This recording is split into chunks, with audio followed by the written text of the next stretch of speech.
পরিস্থিতি। আজকে বৈরাগী গোসাইয়ের কথা শুনে উচিত কথা বলেছি জন্য ওনার গায়ে ফোসকা লেগে গেছে। বৈরাগীরা কোপনি পরে, আজকে কোপিনি সামাল করো। ব্রহ্ম জানো এতে ব্রাহ্মণ, ব্রহ্মে বিচরণ করে যিনি, ব্রহ্মত্বকে যে জানেন যিনি, তিনি হলেন ব্রাহ্মণ। বলে গেল সভা পরে, এখন কি আর ব্রাহ্মণের মুখ দিয়ে আগুন বের হয় অবনী ভিতরে? বিশ্বাসে মিলায় বস্তু তর্কে বহুদূর। আগে তোমরা টিভির পর্দায় হয়তো দেখেছো বৈরাগী গোসাই কোন অসুর, কোন দানব, কোন দেবতা, কোন মানব ঈশ্বরের আরোগ্য পাওয়ার জন্য হয়তো ধ্যানমগ্ন হয়েছে জঙ্গলে বা বনান্তরে, কখনো বা ব্রহ্মার তপস্যায় রত, কখনো বা বিষ্ণুকে ডাকতো, ভগবান এসে সাক্ষাৎ দিলেন, যেটা এখনো টিভির পর্দায় দেখা যায়। তাই তো, হে প্রভু কমললোচন, আমার ডাকে যখন দিয়েছ দর্শন, আমি অমরত্ব বর চাই। ভগবান বললেন তথাস্তু, হাত দিয়ে একটা জ্যোতি প্রকাশ হলো। আচ্ছা বলো, জীবের অনুস্তার লাগি নন্দ সুত হরি ভুবনে প্রকাশ হলেন গুরুরূপ ধরি, মহিমাই গুরু কৃষ্ণ এক করে জানো, গুরু আজ্ঞারিতে ধরো সত্য করে মানো, সত্য গানে গুরু বাক্য যাহারো বিশ্বাস, অবশ্যই তাহারও হয় ব্রজভূমে বাস। তাহলে গুরুরূপেই যদি গোবিন্দ, গুরুরূপেই গৌরাঙ্গ হয়, তাহলে গুরুর মধ্যেও তো গোবিন্দকে বর্তায়। তাহলে গুরুদেব আশীষ প্রদান করলে পরে গুরুদেবের হাত দিয়েও তো জ্যোতি বের হতে পারে। আমি বলি তোমার ঠাই এখন আর সেই জ্যোতি দেখার কায়দা নাই।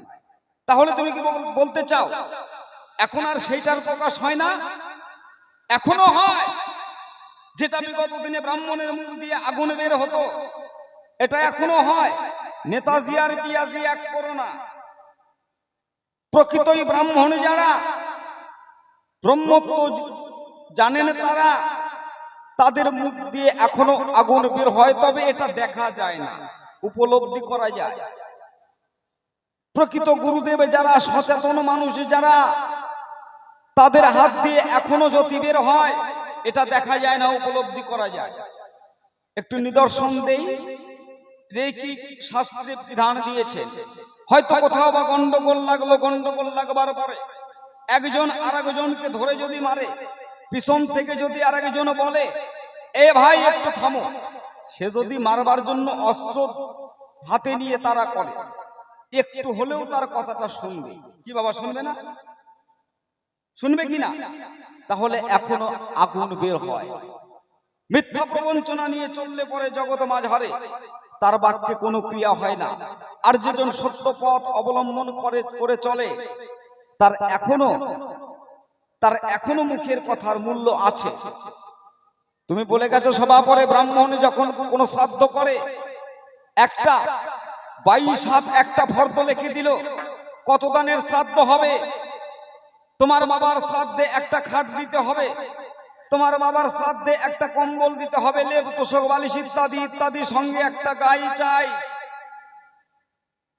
বাবার সারা জীবন খেয়েছো, বাবার পড়েছো, আজকে বাবার সৎকার্য করতে গিয়ে যখন ব্রাহ্মণ একটা খাটের আবদার করলো, এটাই বিশাল মনে হয়ে গেল। তাই সেখানে ওই বাবার জন্য করবে কি? তাহলে খাট দিতে পারবো না ঠাকুর মশাই, ব্রাহ্মণ মশাই, উপায় কি করা যায়? তাহলে একটা ভালো দেখি বিছানার চাদর নিয়ে এসো। এবারে নিয়ে এলো, বাজারে গিয়ে সবচাইতে নগণ্য কম দামের কোনটা পাওয়া যায়, পলেস্টারের চাদর, যেটা 100 টাকার মধ্যে পাওয়া যায়, এটাই এনে দিল, এটাই বাবার নামে উৎসর্গ করা হয়। এই যে প্রবঞ্চনা, কেন এই ব্রাহ্মণ সমগ্র দানের অধিপতি? না, এটা প্রশ্ন আসতেই পারে।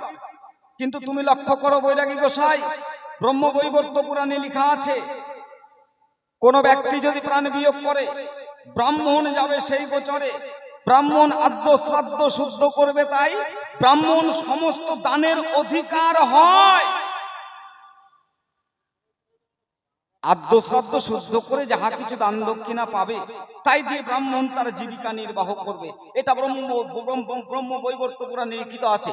কিন্তু তোমরা যে বৈরাগী, তোমরা পরের বাড়ি যাও, ভিক্ষা করে খাও, তোমাদের কোনো লিখিত নাই, কোনো দলিল বা রেজিস্টার রেকর্ড নাই। এটা ব্রাহ্মণের আছে। বড় বড় ভাষণ দিয়ে গেলাম, আর একবারে নাম্বার পেয়ে গেলাম। ব্রাহ্মণ তুমি সাবধান হও। বাবা বাবা, তুমি নিজে সামাল হও। এখন বিষয়টা হচ্ছে কি, উচিত কথা কই মাসে এতে তোর বাড়ি আসি আর না আসি। একজন গোসাই এখন শিষ্য গুরুদেবকে নিমন্ত্রণ করেছে, বাবা অনেকদিন হয়ে গেল আপনার কাছে উপাসনা নিয়েছি, মন্ত্রটা পাই ভুলেই গেছি, অতএব আপনার নিমন্ত্রণ থাকলে আপনি দয়া করে অবশ্যই আসবেন আমার কুটিরে, একটু মন্ত্রটাও ঝালিয়ে নেওয়া যাবে। আর আনন্দের খবর এটাই গুরুদেব, আমার বাড়িতে একটা গাই নেমেছে, বাছুরও হয়েছে বেশ ভালো, তবে দুধটা ভালো পাওয়া যায়, দুধটা ভালো দিচ্ছে। গুরুদেব আমার খুব আশা আপনি আসলে আমার বাড়িতে একটু মিষ্টান্ন রান্না করে আপনাকে সেবা দেব। কি বলবো আপনাদের কাছে, গুরুদেব যেদিন শিষ্য বাড়িতে আসে তার 3 দিন আগে ওই গাইটা মারা গেছে। এখন একটা শুধুমাত্র এরে বাছুর, এত বলবান বাছুরটা, এই বাছুরটাকে বাঁচিয়ে রাখতে হয়, যার জন্য বাজার থেকে দুধ কিনে এনে বাছুরটাকে খাওয়াইয়ে বাঁচিয়ে রাখতে। যেদিন গুরুদেব বাড়িতে এলো ঠিক সেই দিন সন্ধ্যাবেলায় বাড়িতে আবার ডাকাত করে গেল। এখন ডাকাত করে যাওয়ার পরে গুরুদেবকে বলে, গুরুদেব আর তো থাকা যায় না, এই যে ডাকাত এসেছে হয়তো আমাদের প্রাণও চলে যেতে পারে, অতএব মনে আছে বাবা আমরা সকলে এখন এই ঘর ছেড়ে দিয়ে অন্য কোথাও যাব। গুরুদেব বলছে, বাবা গোবিন্দ যাহা করে তাহাই মঙ্গল, সে যদি আমার প্রাণটা নিয়ে খুশি হয় আমি এতেও খুশি, অতএব আমি করি বর্ণনায় বাড়িতে পরিত্যাগ করে কোথাও আর যেতে পারবো না। সকলেই তো পালিয়ে চলে গেল, গুরুদেব কিন্তু গোয়াল ঘরের মধ্যে লুকিয়ে আছে। এবার ডাকাতেরা চিৎকার চেঁচামেচি করে যখন দরজা ভাঙলো, ঘরের মধ্যে একজনও দেখতে পায় না, কিন্তু দেখতে পেল গোয়াল ঘরে ওই গোসাই। গোসাইকে যখন দেখতে পেল মনে মনে ভাবলো এটাই বুঝি বাড়ির মালিক। বলাই কি ব্যাপার বেটা, তুমি আমাদের ভয়ে লুকিয়ে আছো, তাড়াতাড়ি করে টাকা পয়সা কোথায় রেখেছো আমাকে দাও। গুরুদেব বলছে, বাবা আমি তো এই বাড়ির মালিক না, আমি এই বাড়ির গুরুদেব, আমি শিষ্য বাড়িতে এসেছি, আমাকে তোমরা মেরো না বাবা, আমাকে ছেড়ে দাও, আমাকে মেরে কি করবে, সকলেই তো আর সমান না মা। এখন ওর মধ্যে একজন আবার বলছে, বেটা তোকে ছেড়ে দেব, তোকে ছেড়ে দিলে তুই আবার লোকজনকে ডাকবি, পরে আমরা বিপদে পড়ে যাব, অতএব তোকে ছাড়া যাবে না। একেবারে ওই গোয়াল ঘরে খুঁটির সঙ্গে গুরুদেবকে এমনি ভাবে বাঁধলো, হাতটা বেঁধে নিয়েছে, এবার পাটাও বাঁধলো, তারপরে মুখে একটা সেলুটেপ লাগাই দিল যাতে বেটা কথা বলতে না পারে। এইভাবে লাগানোর পরে যখন চলে যাচ্ছে, ওর মধ্যে আবার আরেকজন বদমাইশি করে, ওই যে গোসাই বৈরাগী গোসাইয়ের মানে কপিন ছিল, হঠাৎ করে কপিনটা টান দিয়ে খুলে দিয়ে চলে গেল। এখন গোসাই তো উলঙ্গ অবস্থায় আছে। ঠিক এমনি সময় যখন গভীর রাত্রি হয়ে গেছে, ওই যে বাছুরটা ঘরের মধ্যে, মালিক তো আর নাই, কেমন করে খেতে দিবে, বাছুরটা এখন খিদা লেগে গেছে, বাছুরটা খুঁজছে কোথায় মা, খুঁজতে খুঁজতে খুঁজতে খুঁজতে গিয়ে ওই যে গুরুদেবকে পেল। পাবার পরে পাটে মুখ লাগিয়ে যখন চাটাচাটি শুরু করলো, ভাবলো এটাই বুঝি আমার গাভী, এটাই আমার মা, এই দুধ খেয়েই আমার জীবনটা বাঁচবে, কিন্তু ওটা দিয়ে তো আর দুধ বের হয় না।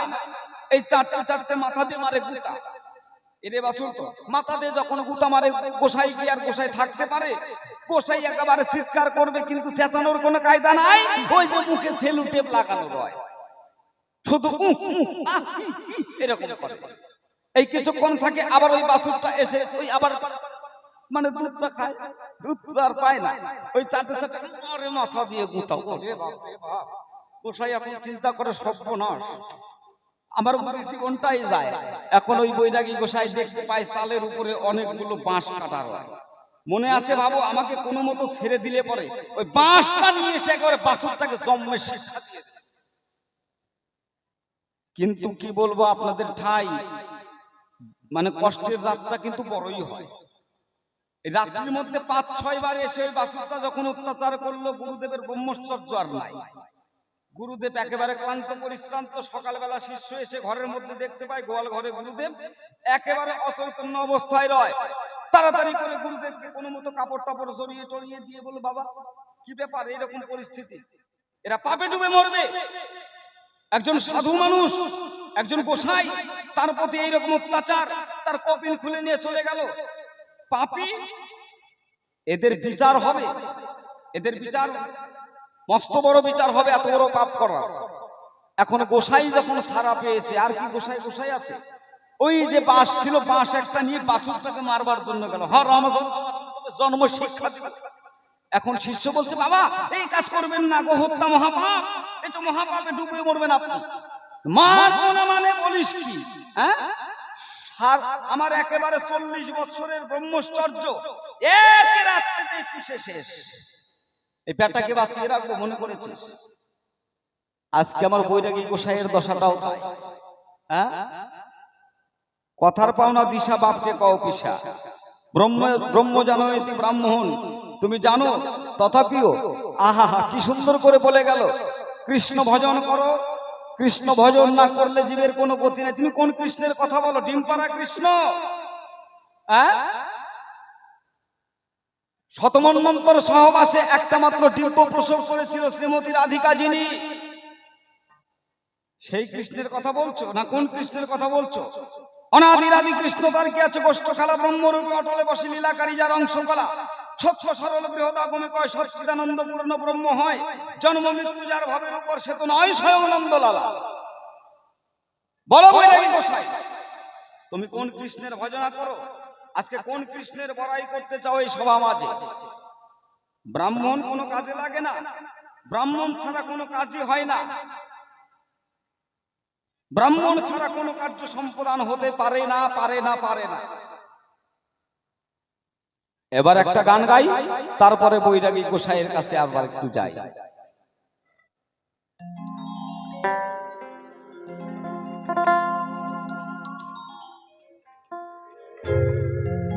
এক তারাতে বেঁধে দিলাম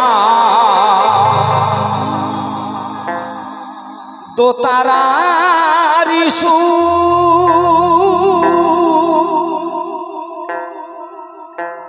আমি এক তারাতে বেঁধে দিলাম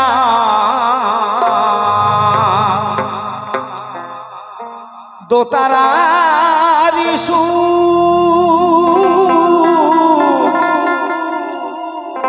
একই দেহেরা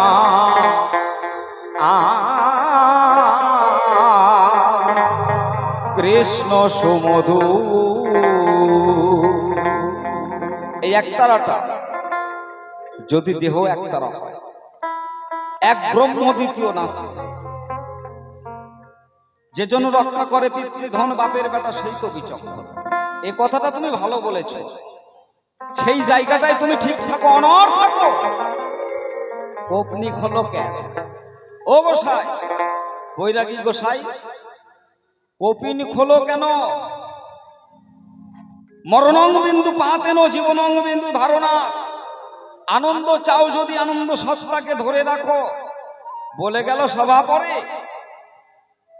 এই বিশ্ব বসুধায় বৈরাগীরা অটল হলে পরে বৈষ্ণব আকৃতি পারে। তোমার ওই তত্ত্বটা নাই জানা।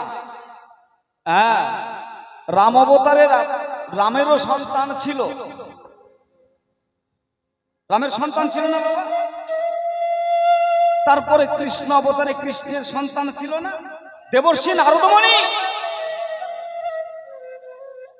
মনে মনে ভাবলো, সত্যযুগে দুষ্টের দমন সৃষ্টির পালন করবার জন্য অসুরের বিনাশ করতে গিয়ে সেখানে রক্ত নদীর বন্যা বইয়ে দিয়েছে। আজকে বদনে আমি কৃষ্ণ নাম হরিনাম করব, সেই আনন্দটা আমার মনের মধ্যে আমি নিজেই খুঁজে পাচ্ছি না। ক্লান্ত পরিশ্রান্ত হয়ে মনে মনে ভাবলো, তাই ত্রেতা যুগে হয়তো একটু শান্তি লাভ করব। ত্রেতা যুগে রাম রাবণের যুদ্ধ যখন লেগে গেল, 1 লক্ষ পুত্র 1.25 লক্ষ নাতি, রাবণ রাজা ছিল লঙ্কার অধিপতি, বংশে দিতে রাম না রাখিল বাতি, একবার রামায়ণ খুলে দেখো না দেখি, সাতক্ষীরে চিত্তে বেটার বাবা হতে, ওই বেটা কি তোমারে করিবে সুখী। সেখানে রাক্ষসকে নিধন করতে গিয়ে লক্ষ লক্ষ সৈন্য সামন্ত প্রাণ বিয়োগ করেছে, সেখানেও রক্ত নদীর বন্যা। এই রক্ত দেখে ক্লান্ত পরিশ্রান্ত হয়ে পরিশেষে দাপর যুগে এসে সেখানেও দেখতে পেল ভাই ভাইয়ে দলাদলি, পঞ্চপাণ্ডব কৌরবের মধ্যে রক্তের বন্যা বয়ে গেল। ভগবান স্বয়ং শ্রীকৃষ্ণ নিজেই পাণ্ডবের রথের সারথি হয়ে সেখানে পরিচালনা করেছিলেন, বলেছিলেন, আমি কোন অধর্মের পক্ষ নিয়ে আমি নয়, আমি অধর্মের পক্ষপাতিত্ব নয়। সেখানেও রক্তের বন্যা দেখে নারদমণি পরিশ্রান্ত হয়ে ভাবলো তাই মদময় বৃন্দাবনে একটু যেতে চাই। মনে আছে ভাবো?